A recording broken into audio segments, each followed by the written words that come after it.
Bonjour à tous. Quelle est la situation au Venezuela ? Si l'on en croit les médias, le Venezuela est aujourd'hui gouverné d'une main de fer par Nicolás Maduro, le successeur du défunt dictateur Hugo Chavez, et sa gestion du pays est tellement chaotique et corrompue que les Vénézuéliens se soulèvent en masse. Mais Maduro s'accroche au pouvoir, il réprime ses manifestations, faisant jusqu'à maintenant plus d'une centaine de morts, et bafoue les droits de l'opposition à l'Assemblée nationale. C'est l'interprétation que l'on nous donne de la récente constituante favorable à Maduro et qui n'a pas été reconnue par la communauté internationale. Ainsi, le régime vénézuélien glisserait tout doucement vers une dictature qu'il va bientôt falloir renverser afin de rétablir la démocratie. Une dictature tente de se survivre au prix d'une détresse humanitaire sans précédent, de radicalisation idéologique inquiétante, alors même que les ressources de ce pays restent considérables. Donc, comme pour l'Irak, la Libye, la Syrie, on nous prépare psychologiquement à accepter une guerre au Venezuela au nom de la défense des droits de l'homme. D'ailleurs, des exercices militaires conjoints impliquant la Colombie, le Pérou, le Brésil et les États-Unis se déroulent actuellement dans la région amazonienne sous le nom de America United. Par ailleurs, le président Trump a récemment déclaré, concernant le Venezuela, qu'en cas de nécessité, l'option militaire était une possibilité. La situation est donc extrêmement tendue et il est important, pour cela, de comprendre ce qu'il se passe dans ce pays. Quels sont les enjeux réels dans ce conflit, au-delà du discours médiatique ? La première chose à savoir est que le Venezuela détient les premières réserves prouvées de pétrole au monde. 1300 milliards de barils, soit environ un tiers des réserves de pétrole de la planète, se trouvent sous les pieds des Vénézuéliens. Et cela attise les convoitises, à tel point d'ailleurs que le pays a été durant tout le XXe siècle sous la tutelle des États-Unis. Et pas que le Venezuela, toute l'Amérique du Sud. C'est ce qu'on a appelé la doctrine Monroe, l'Amérique aux Américains. Le pétrole vénézuélien était exploité par des multinationales étrangères, les fameuses 7 sœurs, qui alimentaient à bon prix les besoins gigantesques de l'économie américaine.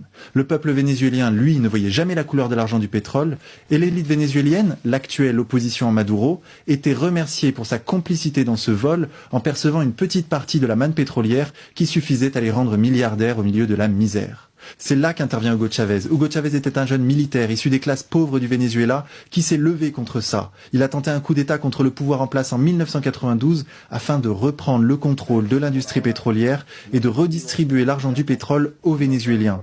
C'est le cœur de ce qu'il va appeler la révolution bolivarienne. Son coup d'État va échouer, il sera enfermé durant 2 ans, mais deviendra tellement populaire qu'il sera élu en 1998 démocratiquement. Puis durant les 14 années suivantes, 5 fois en son nom propre, 14 fois sous l'étiquette de son parti, toutes ces élections furent dûment validées par les organisations internationales. Qu'a-t-il fait au cours de ces 14 années de pouvoir ? Eh bien, ce qu'il faut souligner, c'est qu'il a tenu sa promesse. Il a effectivement nationalisé l'industrie pétrolière avec beaucoup de difficultés et en a redistribué les revenus aux Vénézuéliens à travers des programmes sociaux pharaoniques. On parle d'environ 400 milliards de dollars redistribués en 14 ans. Une détermination, un charisme qui vont lui permettre d'imposer des changements radicaux dans un pays alors à l'ombre des États-Unis. Redistribution des terres, construction de logements sociaux, mission éducative, alphabétisation. Grâce à Chavez, il se construit quelque chose ici. La qualité de vie s'est améliorée. Dans le secteur populaire, les plus défavorisés, il a beaucoup fait pour beaucoup de gens.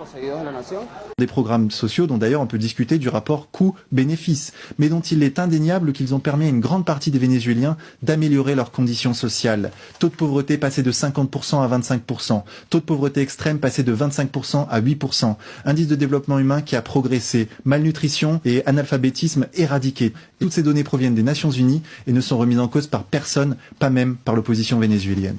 En 2013, Chavez succombe d'un cancer, mais avant de mourir, il demande aux Vénézuéliens de voter pour son bras droit, son ministre des Affaires étrangères, ex-chauffeur de bus et provenant du monde syndical, Nicolás Maduro. Alors vous me direz très bien, mais donc pourquoi le Venezuela se retrouve dans une situation si compliquée maintenant ? Eh bien, si l'on écoute les médias, on comprend quoi ? On comprend que les prix du baril ont beaucoup baissé au cours des dernières années et que Chavez et Maduro, trop incompétents, ne sont pas parvenus à diversifier l'économie de leur pays. Il serait donc logique que le Venezuela se retrouve aujourd'hui en faillite.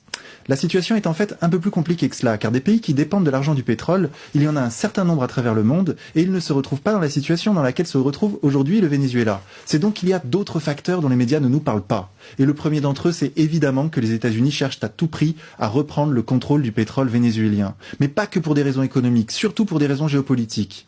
En effet, Hugo Chavez a arraché le Venezuela de la sphère d'influence des États-Unis. Mais pas que le Venezuela. Toute l'Amérique du Sud a suivi ses pas et a emprunté durant une décennie la voie de l'indépendance, la voie de l'anti-impérialisme. Et ils ont pu le faire notamment car les États-Unis étaient très fortement impliqués dans une autre région du globe, le Proche-Orient. Souvenez-vous les années 2000, guerre en Afghanistan, puis guerre en Irak, puis les printemps arabes, guerre en Libye, guerre en Syrie. Pendant ce temps, l'Amérique du Sud s'émancipait et renforçait ses liens avec la Russie et la Chine. Mais depuis quelques années, la situation se complique pour les États-Unis. La Syrie, soutenue par la Russie, tient tête aux États-Unis. Ils ne parviennent pas à déverrouiller cette région stratégique.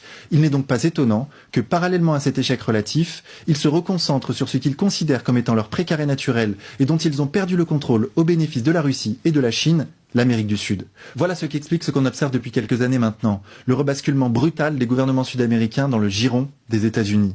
On l'a vu avec le gouvernement du Paraguay, du Chili, de l'Uruguay, de l'Argentine, du Brésil, du Pérou, sans parler de la mort de Chavez ou de Castro, qui ont participé à l'effritement de cette grande alliance anti-impérialiste qu'ils avaient construite main dans la main au cours des années 2000. Cette grande alliance est en train de se dissoudre, l'Amérique du Sud rentre de force dans le rang et le Venezuela se retrouve isolé, son gouvernement fragilisé. C'est le fruit d'une stratégie de containment de la part des États-Unis visant à affaiblir l'influence chinoise et russe dans la région. Et cette stratégie a un volet économique très important. Le Venezuela subit actuellement une pression économique colossale qui s'exerce de différentes façons.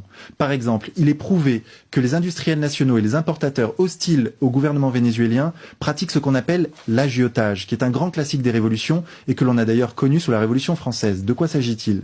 Cela consiste en stocker des marchandises pour faire monter leur prix et les vendre au moment où leur prix est le plus élevé. Cela crée de l'inflation et des pénuries. C'est à ce sabotage économique auquel doit faire face chaque jour le gouvernement vénézuélien. Mais le problème majeur de l'économie vénézuélienne reste sa dépendance à l'égard des importations. En effet, le Venezuela ne sait pratiquement produire qu'une seule chose, c'est du pétrole. Il est donc dans l'obligation d'importer la quasi-totalité de ses biens de consommation, ce qui fragilise grandement son économie et l'expose aux attaques extérieures. Des pays comme le Venezuela ou le Nigeria avaient établi des budgets équilibrés en tenant compte d'un baril à $110. Pour eux, cette chute des prix du pétrole est une catastrophe. Le Venezuela en est réduit à demander de l'aide financière à ses grands frères des pays exportateurs de l'OPEP. La Russie, qui doit déjà faire face à tout un éventail de sanctions de la communauté internationale en raison des événements d'Ukraine, est extrêmement fragilisée. Mais il est absolument malhonnête d'imputer à Chavez et Maduro la responsabilité dans cette situation lorsque l'on sait qu'aucun gouvernement avant eux durant un siècle n'ont ne serait-ce que tenté de diversifier l'économie du Venezuela. C'est pour cela que Chavez et Maduro n'ont pas réussi le pari de la diversification industrielle et agricole. On ne modifie pas la structure économique séculaire d'une nation en un claquement de doigts, surtout lorsque l'on est constamment attaqué. D'ailleurs, cette spécialisation du Venezuela dans l'industrie pétrolière qui est montrée du doigt par tous les médias comme étant la preuve de l'incompétence du gouvernement vénézuélien, d'où vient-elle ? Elle est en réalité le fruit d'une stratégie globale qui ne concerne pas que le Venezuela. Tous les pays du monde ou presque ont intégré durant le XXe siècle ce qu'on appelle la division internationale du travail. Toi tu produis du pétrole, nous des services, tel autre des biens manufacturés, au nom de la sacro-sainte efficacité économique. Mais en réalité, l'interdépendance commerciale qu'elle génère a pour conséquence une soumission politique de toutes les nations à l'ordre international. Car comme tout le monde dépend de tout le monde, plus personne ne peut rien dire car le premier qui hausse le ton voit le robinet des importations se fermer, soit par les sanctions internationales, soit par la finance internationale. Il est très important de comprendre que l'attaque spéculative sur une monnaie par la finance internationale a pour conséquence la chute de sa valeur, ce qui rend les importations extrêmement chères, produisant à l'intérieur du pays attaqué de l'inflation importée et des pénuries. C'est exactement ce qui est en train de se passer aujourd'hui au Venezuela. Ce pays est puni économiquement de l'intérieur et de l'extérieur pour son insoumission politique et sa volonté d'être libre. Il se fait asphyxier économiquement, financièrement, politiquement, médiatiquement par un réseau interconnecté très puissant d'intérêts qu'on appelle l'Empire. Alors si vous êtes pragmatique, vous me direz très bien, mais donc d'une certaine façon, les Vénézuéliens ont raison de se révolter, puisque leur pays va mal. C'est vrai que si Maduro était renversé du pouvoir, l'étranglement économique sur le Venezuela, ce serait très probablement. Non pas en raison des compétences du banquier qui le remplacerait, mais en raison de sa servilité politique. Les médias ne parleraient plus du Venezuela, comme aujourd'hui on n'entend plus parler de la Libye. Mais le pays irait-il mieux pour autant ? Pas sûr. En effet, il retomberait tout simplement dans la situation antérieure à Chavez, c'est-à-dire une soumission totale aux États-Unis et le vol de ses matières premières. Et soyez certains que ceux qui remplaceraient Maduro ne chercheraient à aucun moment à diversifier l'économie du Venezuela ou à redistribuer l'argent du pétrole, bien au contraire. D'ailleurs, revenons un peu sur ces manifestations dont nous parlent en permanence les médias. On sait très bien que les médias peuvent donner un effet grossissant à un événement, suivant une stratégie qu'on a connue maintes fois à travers l'histoire et qui s'appelle les révolutions colorées. Les médias, à la solde d'intérêts extérieurs très puissants, génèrent par leur propagande une situation intérieure absolument incontrôlable afin de faire tomber les gouvernements insoumis. C'est exactement ce qui s'est passé lorsque Chavez a été renversé par la CIA en 2002, puis ramené au pouvoir par son peuple. Souvenez-vous, les médias appelaient les Vénézuéliens à descendre dans la rue, puis des snipers embusqués, placés là par les services secrets américains, ont tiré sur la foule afin qu'ensuite les médias puissent dire « Regardez, Chavez massacre son peuple ». C'était un mensonge, les enquêtes ultérieures l'ont démontré. Les leaders de l'opposition décident, en toute illégalité, de modifier le parcours de la manifestation. Ils exhortent la foule à marcher sur le palais présidentiel. Des milliers de sympathisants de Chavez se trouvent sur la place devant le palais. La confrontation semble inévitable. Des coups de feu retentissent. Des personnes sont touchées à la tête. Il apparaît très rapidement que la foule est la cible de snipers.